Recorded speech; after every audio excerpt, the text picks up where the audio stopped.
যদি কোনোদিন সমুদ্রের গভীরে দুর্ঘটনাক্রমে আপনাকে একটি তিমি গিলে ফেলে তবে কি হবে বা আপনার বেঁচে থাকার সম্ভাবনা কতটুকু? এই প্রশ্নটি বহু বছর ধরে মানুষের কল্পনাকে আলোড়িত করেছেন, তবে এর পিছনে বৈজ্ঞানিক বাস্তবতা অত্যন্ত ভয়ানক। যদি আপনাকে একটি দাঁতযুক্ত তিমি যেমন স্পার্ম হোয়েল গিলে ফেলে তাহলে আপনাকে তার বিশাল এবং অত্যন্ত ধারালো দাঁত ভর্তি মুখের মুখোমুখি হতে হবে।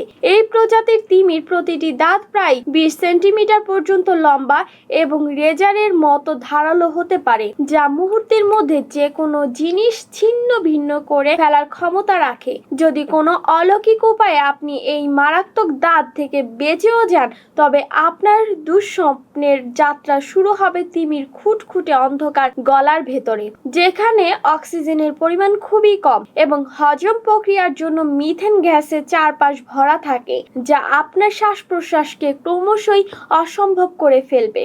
গলার নালি দিয়ে নামার সময় তিমির শক্তিশালী পেশিগুলো অনবরত নিচের দিকে ঠেলতে থাকবে, যা আপনাকে সোজা তার পাকস্থলীর দিকে নিয়ে যাবে। তিমির পাকস্থলী একটি ভয়ঙ্কর জায়গা যেখানে শক্তিশালী হজম প্রক্রিয়ার জন্য অ্যাসিড থাকে। এই অ্যাসিডের ক্ষমতা এতটাই বেশি যে এটিকে ফুটন্ত সালফিউরিক অ্যাসিডের সঙ্গে তুলনা করা যায়। এই অ্যাসিডের ক্ষমতা এতটাই বেশি যে এটিকে ফুটন্ত সালফিউরিক অ্যাসিডের সঙ্গে তুলনা করা হয়। এই অ্যাসিড কয়েক সেকেন্ডের মধ্যে আপনার শরীরের মাংসপেশি এবং নরম টিস্যু গলিয়ে ফেলতে পারে এবং এটি শুধু হজম প্রক্রিয়ার শুরুর ধাপ। স্পার্ম হোয়েলের মতো কিছু তিমির 4টি পাকস্থলী থাকে, যা একটি জটিল হজম প্রক্রিয়ার অংশ।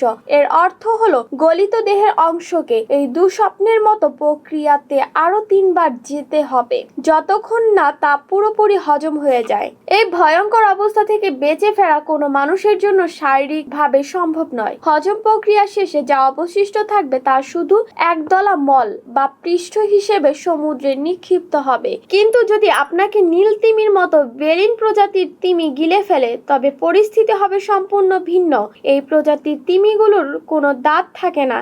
এর পরিবর্তে তিমির মুখে বেলিন প্লেট নামে এক ধরনের ছাঁকনি থাকে, যা দিয়ে তারা জল থেকে গ্রিল বা ছোট মাছের মতো ক্ষুদ্র প্রাণী ছেঁকে খায়। তাদের খাদ্য অভ্যাসের কারণে তাদের গলার গঠনও হয় সম্পূর্ণ আলাদা।